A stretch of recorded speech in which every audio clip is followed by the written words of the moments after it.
welcome to Zoom with Czarny. I'm Dustin Czarny, Democratic Elections Commissioner for Onondaga County, and this is my interview show brought to you each week. I talk to democracy advocates and Democratic candidates and lawmakers about what's going on in our community and the election. This week, I'm talking to Marty Masterpole, Onondaga County's Comptroller, top elected Democrat, and also the top vote getter in this last election. So we do our annual check-in on the state of the county finances and also, what he's doing in his role as Onondaga County Comptroller. I also want to give you a quick update of where things stand for the June primary. We'll do a little bit more of this next week on my Commissioner in the Car, but the Onondaga County Board of Elections is ruling on races, as well as the State Board of Elections is ruling on races that have petition challenges right now. And I'll do a little bit of a wrap up of those races next week. But some important things to note. It looks like there will be a Democratic primary in SD 50. And there will still be a Democratic primary in the New York 22 race, but there will be one less candidate, as Dr. Clem Harris announced yesterday that he is ending his campaign for Congress because he was ruled off the ballot by the New York State Board of Elections. Also, it looks like both Senate primaries on the Republican and Democratic side, those challenges were ruled off the ballot at the New York State Board of Elections, means there won't be a Democratic challenge to U.S. Senator Kristen Gillibrand and only one Republican challenger to her, as there won't be a Republican challenge. And now, of course, those cases can go to court and we'll see whether they do or not. But those rulings are imminent at the New York State Board of Elections. There is a Republican primary in SD 48 as well, which is the seat held by Senator Rachel May. There's a Republican primary between Caleb Martin and Caleb Slater and Fannie Villarreal and for the right to face off against Senator Rachel May in the general election. There are also going to be a smattering of there's a Republican primary for town councilor out in Lysander. There's a smattering of Republican primaries for town committee members in Pompey and in Salina, and a smattering of conservative primaries throughout Onondaga County for conservative county committee. I plan to have all of those for you next week in my Commissioner in the Car, so check that out. In the meantime, please stay tuned for my interview with Marty Masterpole, Onondaga County's Comptroller and top elected Democrat in Onondaga County, as well as top vote getter in the 2023 general election. Enjoy.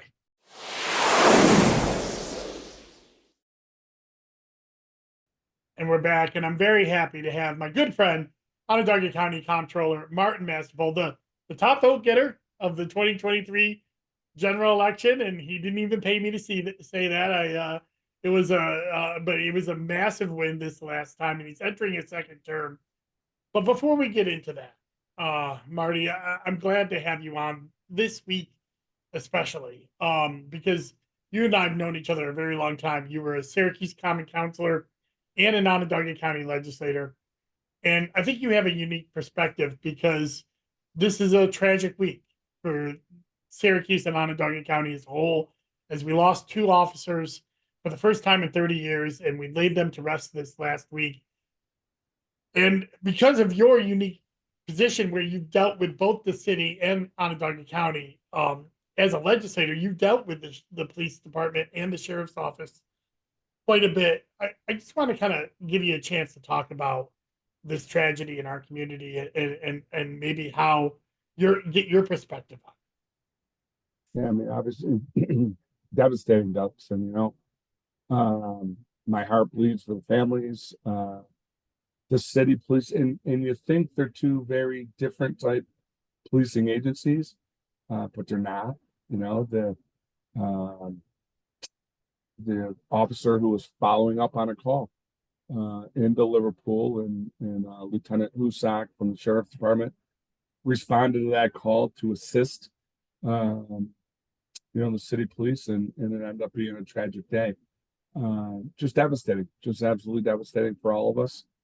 Obviously, more so for those departments, but last Monday I walked into the building the day after the tragedy, and the sheriffs are in the main floor there. They protect our building here, and they were devastated. You could see the look in their eyes.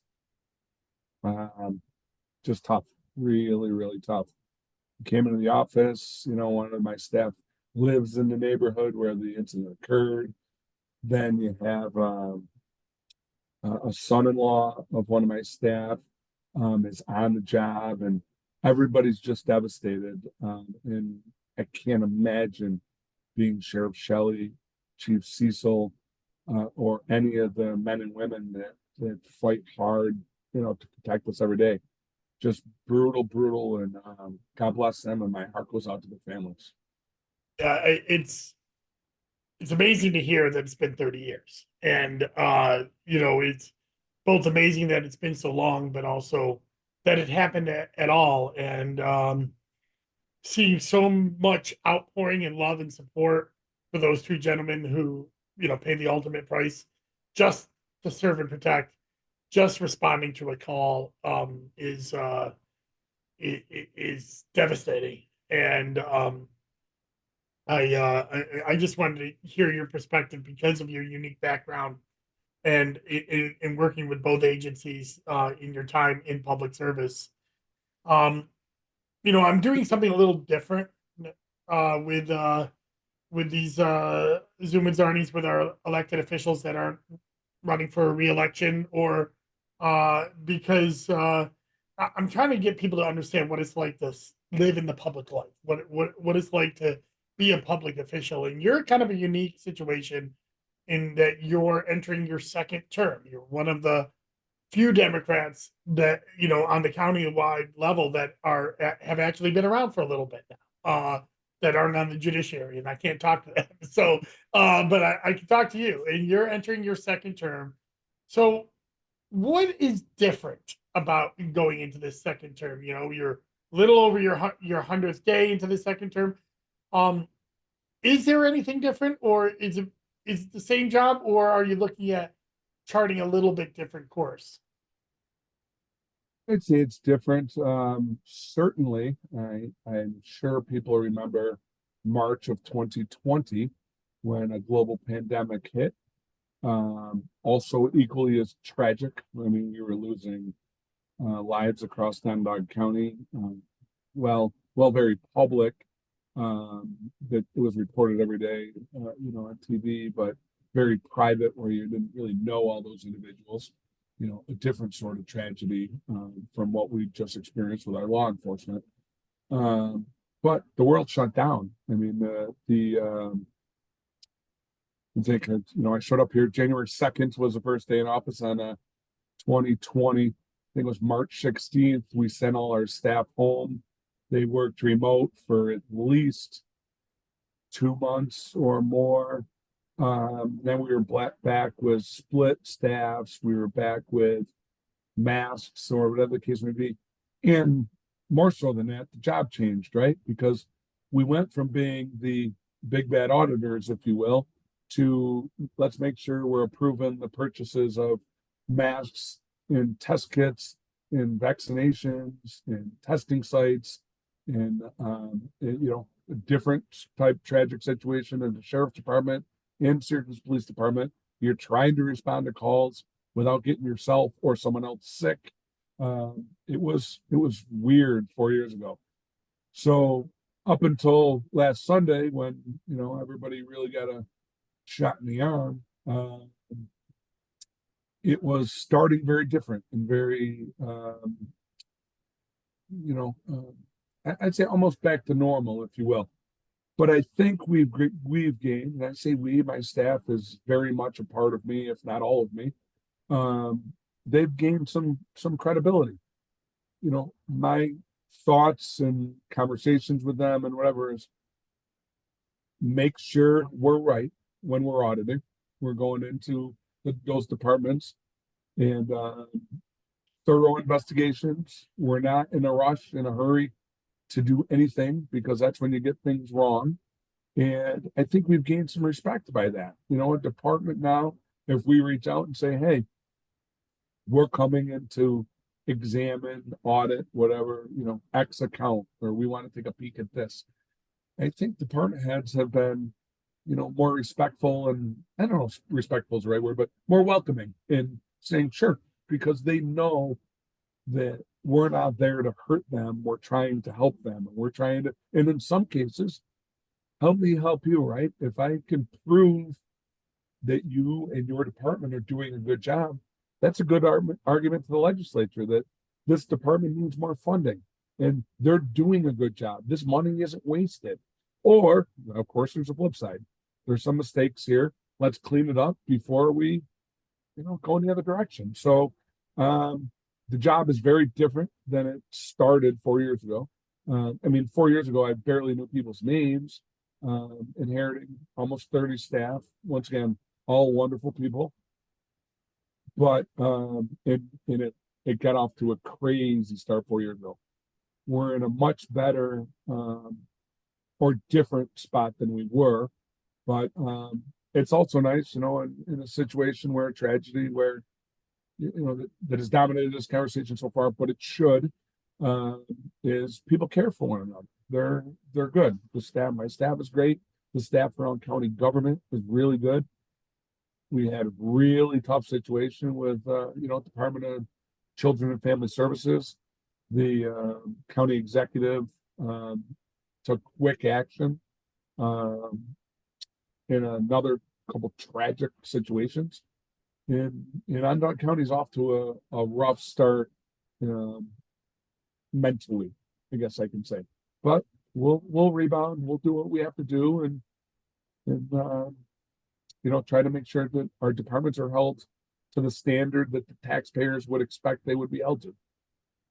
You know, it's tragically ironic that one of your recent audits that you're just releasing now is working with the sheriff's department, and it's Yep. you know, if you heard about the audit, just a lay person hearing about the audit, hearing that you're looking at the sheriff's department to help, you know, with a theft issue with their poundage account. Many people would think that that's antagonistic and you know, controversial and adversarial. But in this case, this is where the sheriff's department has welcomed you in and has tried to use your office to help them figure out what has happened so they can prevent this from happening. You know, first find out what happened and prevent it again. Can you talk a little bit about that? I know that that's something you're working on right now. I certainly can. That audit actually is posted on our website, recently released under leadership of my deputy Pete Head, who's done a great job for me here for over 4 years, and his audit staff. But you know, kudos to Sheriff Shelley. He got elected, and he and his senior staff and really immediately came to my office and said, we need help with, we want all baseline audits. We want to make sure that our accounts are where they should be. The documentation is where it should be. If you don't believe it is, please be critical. If you believe that, you know, we're doing things right, please be complimentary, you know, and that's one of the things that can happen when you have, he didn't view me as an enemy, right? The auditor was not an enemy. And could that be political? I don't know, maybe. But it certainly was, we know each other. And look, Ryan McMahon and I are opposite parties, but if there's an issue with an audit, and there hasn't been one that's risen to the level that he's called me yet, but and the DA treats me the same way. The DA and I have although opposite political parties, we have a good working relationship. But in this case, where of course there was the other tragedy of the theft in county government out of the sheriff's department, and you know, ended in a murder suicide, really. Attempted multi-murder suicide, but well documented in the paper. But in the media, I should say, the sheriff welcomed us in and said, get us under control, help us. And I think my staff did a great job, but it's also easier to do a good job when there's cooperation. Because most of an auditor's um, the toughest part of an auditor's job is lack of information or having to pull teeth to get it. Or we do have subpoena power over county departments. I try not to use or abuse that because that also will lead to leads to some hard feelings, of course. But I think the sheriff's office has, and just one of, I think, 3 audits that we're undertaking that are underway has been released so far, but makes good recommendations. It's not a clean audit by any stretch of imagination, but it's not tragic. Unfortunately, they had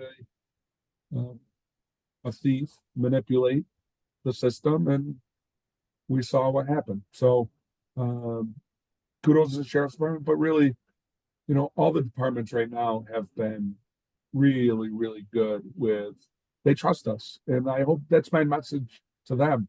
I'm not here to trick you. I'm not here to fool you. We're here to help you.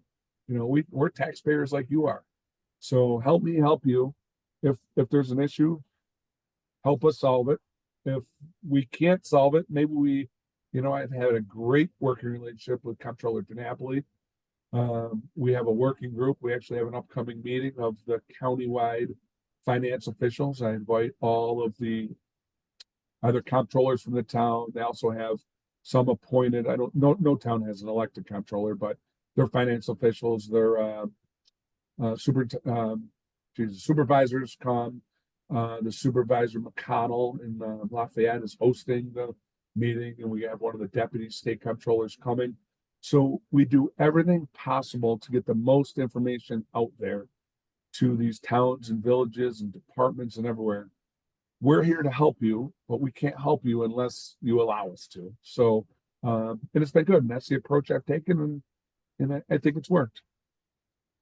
So, as I say, you're entering your 4th term, or sorry, 5th year. I wish it was I'm retiring in my 4th term. Okay. Well, we'll get there. On Zoom with Czarny, episode 792, that we'll announce that.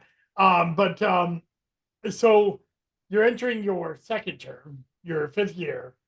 What are the areas of county government that you feel that you weren't able to get to in that 1st year because of the COVID, because of all the things that you talked about, that you're hoping that you can kind of work towards maybe shedding some light on for the taxpayers? We seem to dominate audits in community development, unfortunately for them.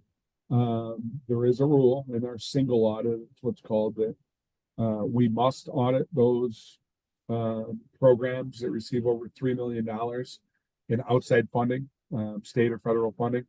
And of course, community development dominates that. So we spend an awful lot of time there. I think we talked about auditing fund. How much does fund cost in Onondaga County, meaning our parks department? What's the amphitheater done?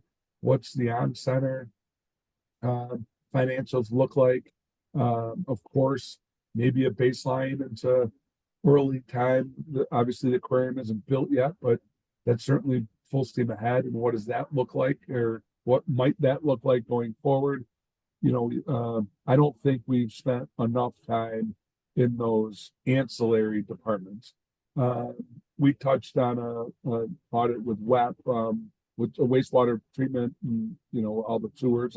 Hiawatha Boulevard is, Metro, where everybody knows and sees, and unfortunately smells from time to time. But I don't know that we've really touched them there, or DOT as much as maybe we'd like to. But here's the other reality is we're very reactionary, right? I mean, I try to audit things where legislators ask for, constituents ask for. We try to touch on those things. And there hasn't been a lot of complaints about our DOT. There hasn't been a lot of complaints about our Parks Department. So those sometimes fall by the wayside maybe a little bit. But I just had the opportunity. It's interesting. I visited Carpenter's Brook. I joke, I want to go to where money is spent. I want to know where all the money is spent. And I stocked some fish with Eric Stanzik, who runs Carpenter's Brook. We did that this past week. And it's an unbelievable service provided by Onondaga County of stocking fish that a small portion of the population knows that, because not everybody fishes. And they get the eggs for free, and they raise the eggs at Carpenter's Brook Fish Hatchery. So, you basically have salaries of those staff and some fish food, plus transportation to stock these things. But the amount of bang we get for our buck, I think, at Carpenter's Brook, based on what I witnessed, might be really, really good. So I hate to go into an audit thinking it's good, because maybe you're going to find something wrong, but that's fun too. So maybe the audit of fun of what it cost turns out like, hey, that's probably worth it. But what's Oneida Shores cost, and what's Onondaga Lake Park cost, and is it worth it? And then the nasty consolidation word, should we be looking at other towns, villages, cities, and do we do something better than they do, or do they do something better than we do? We're getting, county government is very flush at the moment because sales tax has been out of control, positive.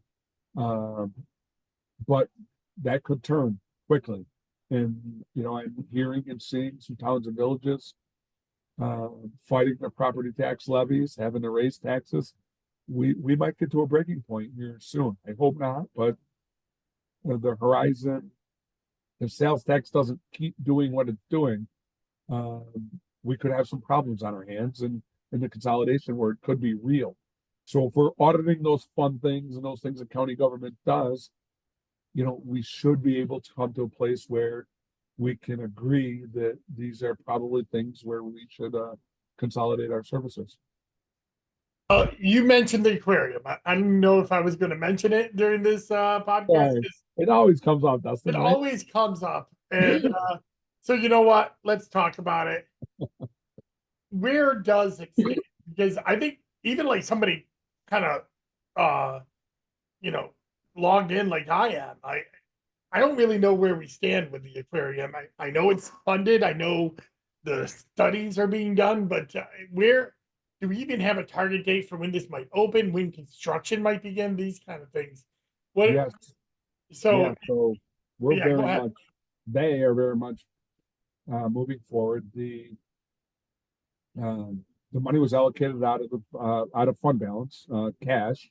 So there's no interest rates to think about up and down, and you do hear that sometimes. So we got to spend that money now because the rates are about to go up. They're not in regards to cash. They have allocated cash out of the fund balance towards us. The site work, if it's not done, it's close to done. They drove some I think piles along the shorelines, shoreline stabilization project, I believe they called that, which was technically phase 1. Phase 2, I believe, is the piles, driving the piles for the construction. And then phase 3, I'm pretty sure was the construction. I may be screwing that up as I'm not looking at it right this moment. But the phase 2 RFPs were due back April 5th. They went out April 15th.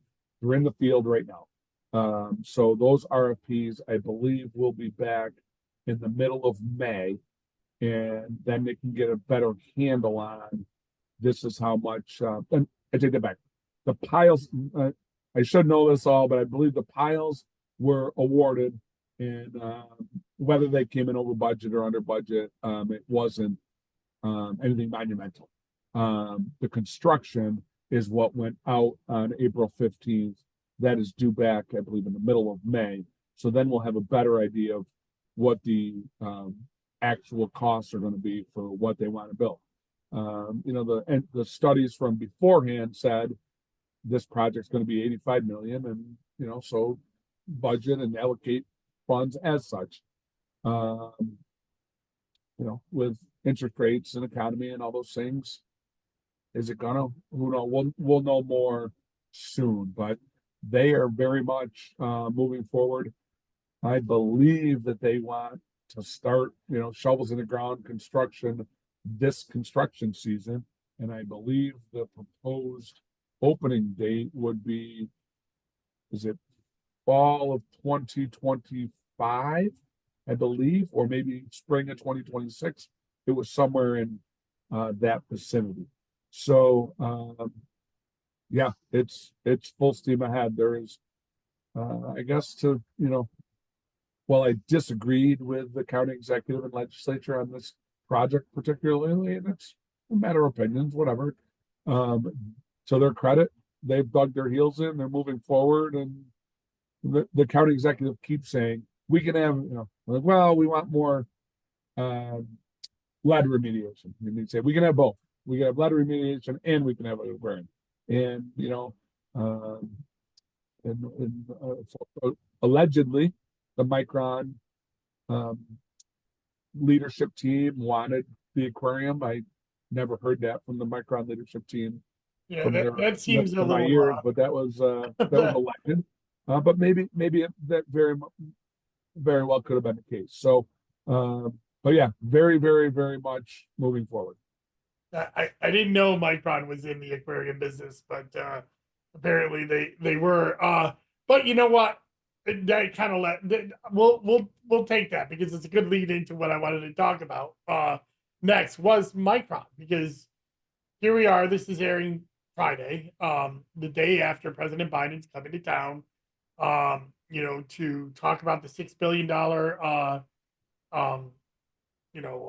a grant that was awarded for Micron. We see already housing fights happening up in the Northern Company. Cicero and having problems with their town board. Approving certain housing developments that, and one of the things that is one of the biggest things on everybody's minds is these 50,000 professionals that are going to come in for this project to swell our population. Where are we going to put them all? What kind of housing? What, if any, role can the auditor have with the, not just housing, but the Micron project in general? What do you envision that you can do as an auditor to help make sure that incredible opportunity is going to be fully realized for our community? So most of the Micron project, if you will, is through our IDA. OSIDA is also the lead agency with the incentives and all the above, and including housing projects. That's traditional to the city as well. Any executive, the mayor, the county executive runs these things through their IDA. Currently, I have me as a county comptroller and city auditor Alex Marion to the city IDA. We have no jurisdiction in auditing our IDAs. We can have a bully pulpit and say things that we like or don't like about those things, both of which I'm sure we will. There is legislation that is being proposed in the state at the moment, because let me backtrack. Those fall under the state comptroller. The IDAs fall under the audit control, if you will, of the state comptroller. But there is legislation making its way through the state at the moment. I know both Alex Marion and myself have both signed on to this to urge its passing, to have the local elected officials monitor, audit all the above their IDAs. I'm hopeful that happens. It'll certainly give my staff a lot more opportunity to be, I don't want to say critical, but influential in this process. And look, I mean, we already heard it with Great Northern, right? The Great Northern Mall situation in redevelopment is an awesome idea. How could how could you be against it? But they're already fighting about low income. They almost want low income. I don't have the exact details, and the devil is always in the details, but they essentially want low income tax credits without doing low income housing or something. It was, I mean, even the local media blew this thing up. So I'm very supportive of that project if it could go the way we wanted it to go, because that's a perfect location. And but let's do it right. And if I had oversight within OSIDA, that would be helpful. And it's because look, you know it, Dustin, you've lived it. You know, the Democrats are pro development and pro business, and you know, we want to raise your taxes, yada yada yada. We all hear all of that. Could not be farther from the truth, at least out of my offices. I want development, I want business. I came out of a small, I came out of small business. I want everybody to be profitable, but not at the expense of someone else. I want people to be profitable because they work hard and earn it and deserve it and do good projects. So we can be very, very helpful and influential if the state gives us the authority to do so. Otherwise, it's going to be difficult because, this is the county executive's baby, if you will. Obviously, he needed the federal government, which is why the president's coming to town with the chips, and needed the state government and the great work that the governor and state assembly and senate did to make them land this.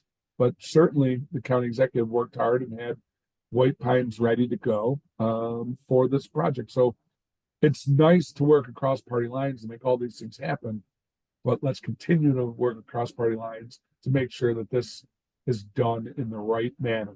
And we're close probably, but there's still a lot unknown right now for me to, but everyone's, well, I don't know if everybody, but I'm certainly in favor of Micron. It can give my kids a place to work. You heard the back when I was on the Syracuse Common Council, the college flight or something they called it. Everyone they went to college and then they flew away and nobody came back here. Well, this is going to give kids who grew up here and lived here in cities, suburbs, all the above, the opportunity to prosper here. So how could we not be looking forward to it? But once again, let's do it right. So that everybody can benefit. Yeah, I mean, that is one of the things that is, tough about this project. We can get lost in the glitz and the big announcements and all the big plans, but things like things like the Great Northern Mall, where here you have this opportunity to make sure that the janitors at Micron are taken care of, that all of the service workers, some of the construction workers that are going to come in to build these projects have a place to live that is not very far away from where they're working, but also just, even in the city of Syracuse, the low income housing stock is just so ridiculously low and problematic. It's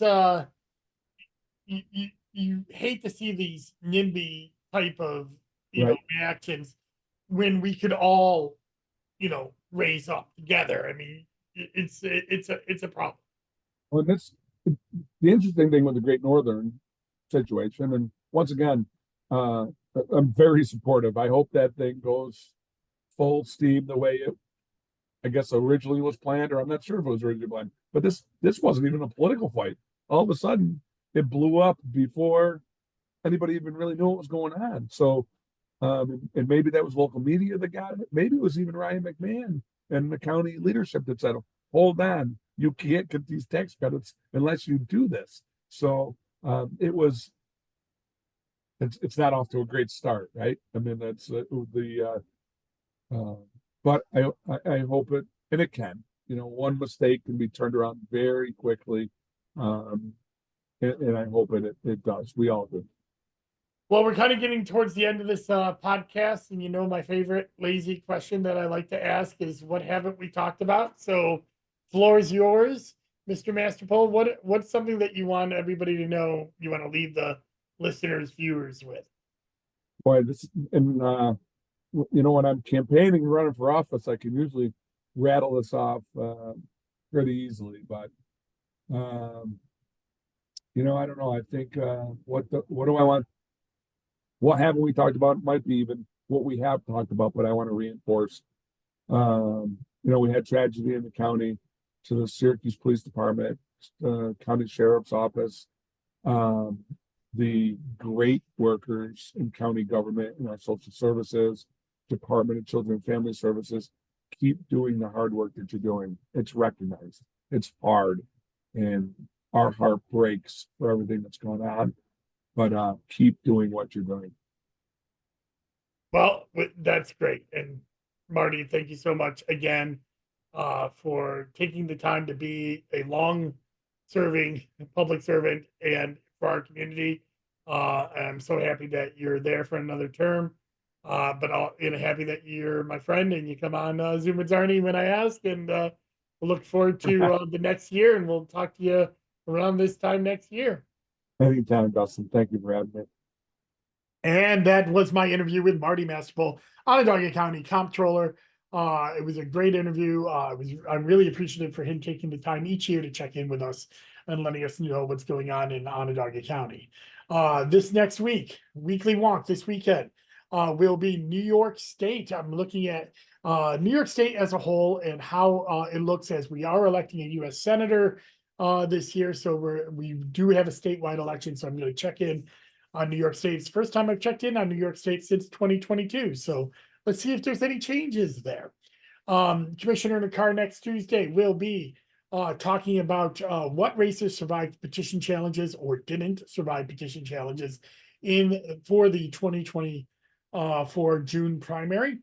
And my Zoom with Czarny next week will be it will be Onondaga County Clerk Emily Essie. It's her first interview with me since she's taken over the Onondaga County Clerk spot. She had a very tight race last year, and she's the first Democrat to take over that position in over 20 years, and one of the youngest countywide elected officials, probably the youngest countywide elected official in quite some time, and definitely currently. So we talk about what her office is doing, and it's a great interview. So please check in with that. Remember, you can go to dustinczarny.com and subscribe. You can get a email notification every time I do an update, whether it's election news or any of my content that I'm bringing you. Thank you very much and enjoy your day. Bye-bye.